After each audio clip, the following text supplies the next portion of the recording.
on continue. Orange Bud, serait-il prêt à refaire l'Insider pour une deuxième saison?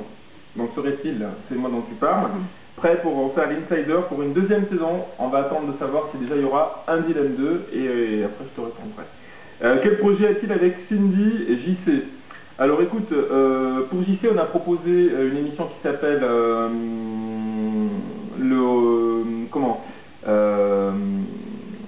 merde, j'ai perdu, le nom de l'émission. Enfin bon, pour l'instant c'est compliqué. Oui, le rêve américain de JC, pardon, désolé. Le rêve américain de JC, donc c'était pour l'instant un peu compliqué pour les chaînes à qui on l'a proposé parce qu'il y avait d'autres projets qui étaient en cours. Pour ce qui est de Cindy, ça s'appelle Au pays Cindy, on est en train de le proposer à différentes chaînes. Et probablement aussi que vous aurez une avant-première sur un projet qu'on vous prépare pour bientôt qui va s'appeler Trendy TV, une chaîne qu'on est en train de vous préparer sur internet et sur laquelle on devrait retrouver bientôt Cindy. Un petit scoop. Le fait d'avoir participé à une télé-réalité comme Dilemme, vous avez eu un effet positif ou plutôt négatif, niveau professionnel et personnel? Alors je vous rassure vraiment, dans les deux cas, autant professionnel que personnellement, ça a été un projet vraiment très enrichissant, vraiment, parce que à qui on a pu donner aujourd'hui la possibilité en France de connaître le côté insider à l'intérieur d'un programme et extérieur où on prépare avec la production à personne, et ça a été une expérience très très enrichissante, et en plus en travaillant avec les équipes d'Alexia, donc c'était vraiment que du bonheur, et personnellement aussi, puisque voilà, j'ai rencontré des gens humainement très sympas. Et puis le plus beau cadeau, c'est que c'est vous, c'est que j'ai réussi voilà, avec vous d'avoir ce lien d'amitié. Vous êtes très fidèles, et vous êtes encore très fidèles à tous les jours à envoyer des messages sur Facebook, sur mes emails, etc. Vous attendez de savoir ce qu'on va pouvoir vous proposer avec Trendy Prod. Et voilà, c'était un vrai bonheur. Donc je vous remercie, donc que du plaisir. On continue. Alors, maintenant c'est Célane.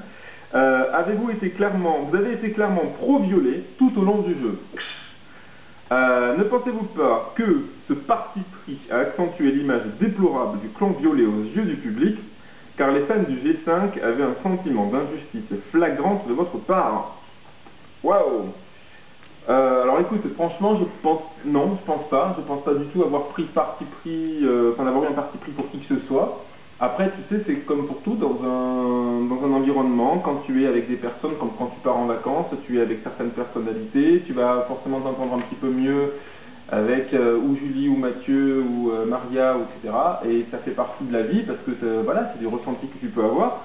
Le fait d'avoir eu certaines affinités avec certaines personnes, c'est-à-dire par exemple Kevin, du clan Orange essentiellement, ou Cindy ou Flo, du clan violet, voilà, c'est deux clans différents, et pourtant c'est des amitiés que j'ai eues au long du jeu, mais c'est des amitiés personnelles, c'était en aucun cas dans la stratégie de jeu, c'est bien ce que j'avais dit depuis le départ, quand j'ai accepté le rôle d'insider, c'était que j'étais là pour être neutre, et ne prendre en aucun cas le parti pris d'un des deux clans, que ce soit le soir des conseils, vous avez bien pu voir que j'étais là pour poser des questions à tout le monde, et les questions qui pouvaient faire plaisir ou déranger pour les deux clans, et pour chaque personnalité qui se composait les deux équipes. Donc non, je pense pas avoir en tout cas eu un parti pris dans le jeu. Voilà, après que j'ai des sentiments ou des amitiés pour certaines ou certains, c'est tout à fait normal. Cindy et Florian n'ont pas déchaîné les foules pour les votes, et étaient plutôt bas dans les sondages. N'avez-vous pas l'impression de miser sur les mauvais candidats?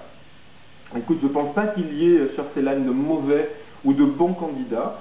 Comme dans toutes les émissions, on peut fédérer ou moins fédérer. Quand tu dis qu'ils n'ont pas déchaîné les foules, si, il y a eu beaucoup de votes. Il y a eu beaucoup de votes pour Cindy et Florian. Maintenant, ils étaient aussi dans une demi-finale où ils étaient face à d'autres candidats très forts en images, comme Kevin, comme JC, comme Jason, comme Caro. C'est aussi des gens voilà, qui avaient un public qui était présent. Maintenant, bon, ils n'ont pas effectivement passé le clan des finalistes, mais ils ont eu pas mal de votes, je peux te le dire. Et de miser sur des mauvais chevaux, non, je ne me permettrai jamais de dire ça, quelles que soient les personnes avec qui je travaillerai. C'est une histoire avant tout humaine. Quand on a envie de travailler avec quelqu'un, on essaie en tout cas de faire le mieux. Voilà, donc Cindy et Florian n'ont pas dit leur dernier mot, j'en suis sûr. Et puis, au-delà du professionnel, ce sont des gens pour qui j'ai beaucoup d'amitié et d'affection. Vous avez souvent joué les psychologues avec certains candidats. N'est-ce pas dans ce rôle-là que vous vous sentiez le plus utile dans le cube? Écoute, c'est une très bonne question, Célane. parce que le côté un peu bon, psy, je ne me permettrai pas, mais en tout cas confident, m'a beaucoup plu. C'est vrai, parce que je sais aussi que voilà, quand on participe à ce genre d'émission et travaillant depuis plus de 10 ans dans la télévision et connaissant très bien les rouages de la télé-réalité, comme vous le savez pour avoir travaillé entre autres et avoir produit Cindy Sander, Michael Vendetta, je sais à quel point c'est aussi difficile d'arriver dans une émission où on ne connaît pas forcément les codes, ou même si on pense les connaître, on pense savoir en jouer comme il faut. Donc c'est vrai que ce côté candidat qui venait me voir, qui venait se confier à moi, et j'essayais sans prendre position en tout cas de pouvoir leur parler, ça m'a toujours fait plaisir, parce qu'il y a le côté humain qui est ressorti, c'est ce côté humain qui m'a toujours plu dans le dilemme. Voilà, je continue. Prochaine question. Attention, de Gaspard Proust. Maintenant que tu n'es plus soumis à la neutralité, peux-tu nous faire une appréciation des candidats et ou de leur parcours? Si c'est on est en dehors du jeu, on va dire que Cindy, Florian et Kevin ont pour moi le plus de chances de potentiellement transformer quelque chose. Maintenant, le métier est difficile. Des émissions s'enchaînent, Dilemme passe à Secret Story, Secret Story va repasser peut-être, je l'espère, à Dilemme. Voilà, il faut aller très vite, et puis voilà, c'est pas forcément simple, mais au-delà de la neutralité du jeu au sein du clan dans Dilemme, je suis bien d'accord avec toi, voilà, je pense que ces candidats-là, en tout cas, avaient de quoi faire quelque chose, et un petit clin d'œil aussi à Caroline, qui dans son style peut faire et continue à faire des choses avec ses tournées, et je l'encourage et je l'embrasse. Voilà. Penses-tu que la prod a changé les règles au dernier moment pour caser le G5? Pas du tout, je vous l'ai dit tout à l'heure encore une fois. Pourquoi lors des interviews tu ne parles que de Cindy et de Florian et de JC? Tu as l'air de prendre pour des exemples alors qu'au total ils étaient 15. Je veux bien croire aux affinités, mais je pense que Jérémy, Anaïs, Caroline, Jason et Kevin ainsi qu'Ophélie avaient leur place, mais tu ne les cites jamais. Après la fermeture de la porte des dilemmes, tu nous laisses penser que tu as déjà zappé et c'est bien dommage. Fabrice 31. Écoute Fabrice, ça m'embête que tu sois un petit peu sur cette... que tu aies cette pensée-là. Comme je l'ai dit, non, tu sais que la dernière semaine que j'ai passée au sein du Cube des Dilemmes, c'était avec le clan des Oranges, et j'ai vraiment appris à découvrir Jason, Caroline, Anaïs, non Anaïs c'était parti, les autres membres du G5, non, je ne pense pas avoir pris une position particulière vraiment par rapport à eux. Jérémy aussi, c'est un garçon avec qui j'avais pas forcément d'affinité dès le début du jeu, mais j'ai appris en tout cas à le découvrir. Et j'étais pas là pour, voilà, pour casser l'un des deux clans, loin de là mon idée, c'était pas du tout mon rôle. Voilà. Ça va, Diana, ça fait pas trop mal au bras? Ok, on continue. Alors, une question de King Scorpio, es-tu toujours en contact avec certains candidats de dilemme? Et si oui, quelle est la nature de ces contacts amicaux et professionnels? Ah, tu vois, amicaux, professionnels. Personne ne m'a demandé personnel. Donc amicaux, bien évidemment, professionnels aussi. Je vous l'ai dit tout à l'heure avec Cindy. Avec Florian, qui est quelqu'un que j'aime beaucoup, qui a un côté barré comme, voilà, comme j'aime certaines personnalités. Et je pense que Florian aurait en tout cas de belles choses à faire. Et je vous l'ai dit, Kevin aussi en un contexte un peu plus, oui, joueur, animateur, pour être intéressant. Alors, après, affiches-tu le même sang-froid dans la vie courante que lors de ton séjour dans le cube? Oui, essentiellement, ouais. J'essaie en tout cas de toujours me concentrer, même s'il y a des situations qui parfois m'énervent ou vont m'interpeller, de garder toujours un sang-froid certain pour essayer de connaître ce qui se cache derrière la personne. Voilà, moi je suis quelqu'un qui aime l'humain, qui aime les gens, qui a envie de savoir comment il fonctionne, qu'est-ce qu'il a, et c'est bien pour ça que ça m'a plu dans le dilemme au-delà du jeu, de savoir pourquoi ces candidats étaient venus dans le cube dilemme, quel risque ils avaient voulu prendre, et puis toujours de tempérer, parce que c'est qu'un jeu, hein, d'accord, c'est un jeu, il y a des choses beaucoup plus graves dans la vie, on est là pour s'amuser, on est là, même si ça intéresse effectivement certains magazines qui vont raconter plein de conneries ou plein de vérités, voilà. Hein, on a de la chance de faire ce métier, vous avez de la chance si vous faites partie du prochain Dilemme 2, s'il y en a un, de faire partie du casting, et je vous encourage à participer s'il y en a un. Mais voilà, hein, c'est vraiment très loin, vraiment des vrais problèmes que certaines personnes rencontrent aujourd'hui. C'est un jeu, tout ça n'est qu'un jeu, et il faut garder du sang-froid, forcément quoi qu'il arrive. Voilà pourquoi je le garde aussi dans ma vie privée, et dans ma vie de tous les jours. Diana. Ça, je le garderai pour après. Ça, c'est toi, donc je le garderai à la fin. On a qui maintenant? Alors, de Tinkerbell Star. Quels est selon toi les dilemmes qui ont secoué le plus la maison?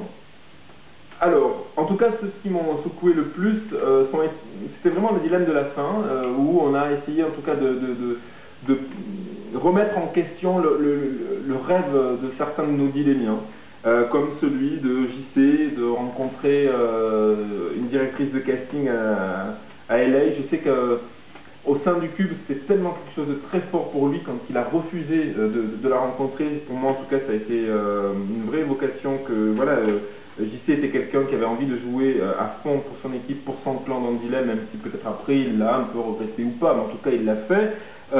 Évidemment, celui de Florian, de renoncer à rencontrer et à aller voir sa maman biologique à Tahiti. Je sais qu'il m'en a parlé longuement, je sais que ça lui tenait à cœur.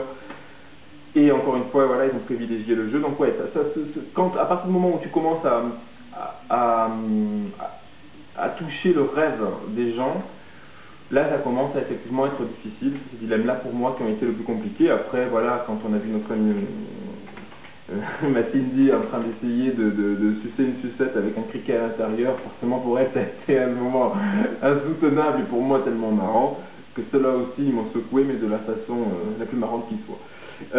Avais-tu le droit d'en proposer? Non, je n'avais pas le droit de proposer de dilemme, en aucun cas.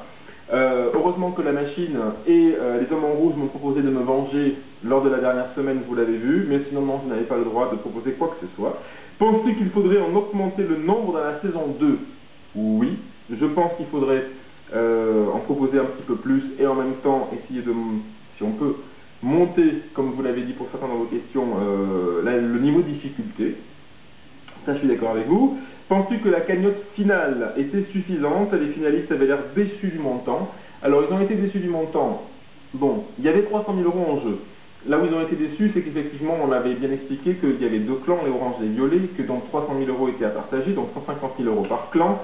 Maintenant, quand une personne comme JC repart avec plus de 99 000 € pour avoir passé quelques jours, quelques 8 semaines, ce qui n'est pas beaucoup hein, dans un cube, je pense quand même qu'aujourd'hui, pour avoir cette somme-là sur son compte en banque quand on vient juste participer à un jeu, il n'y a pas de quoi être déçu. En tout cas, c'est mon point de vue. Comprends-tu quand les candidats disent qu'ils pensaient rentrer dans un jeu type Real Factor ou Fear Factor qu'une télé-réalité d'enfermement? Est-ce que toi aussi tu as été déçu? Comme je vous l'ai dit, c'est vrai que sur certains défis, j'aurais pensé qu'on mette un petit peu plus les candidats en danger.